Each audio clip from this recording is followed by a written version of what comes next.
بسم اللہ الرحمن الرحیم۔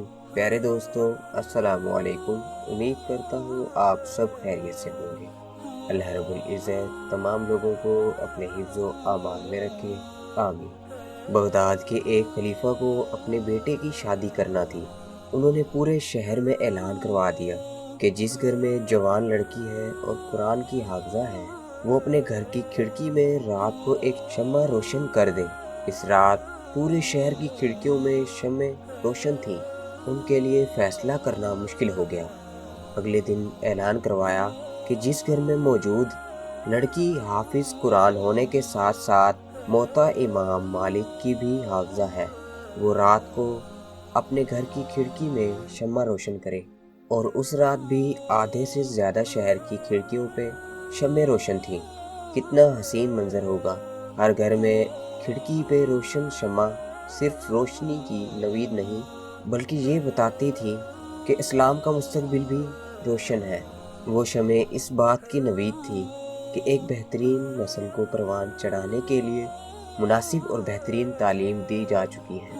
ان تمام جلنے والی روشنیوں کے لرزتے شعلوں میں ایک مضبوط اسلامی معاشرے کی جھلک نمایاں ہو رہی تھی۔ آج اگر ایسا اعلان کر دیا جائے تو بہت کم گھروں میں شمع روشن ہوگی، اور اگر دوسرے اعلان والی شرط ساتھ رکھ دی جائے تو یقیناً پورا شہر ہی تاریک پڑا ہوگا۔ پتہ ہے ایسا کیوں ہوا ہے؟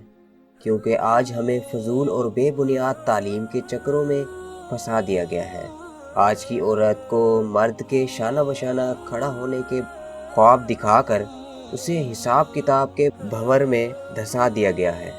آج کی عورت کو ایک مضبوط کردار کی حامل نسل کی تربیت اور اسلامی معاشرے کی بنیاد میں اہم کردار ادا کرنے جیسے اہم مقاصد سے بھٹکا دیا گیا ہے۔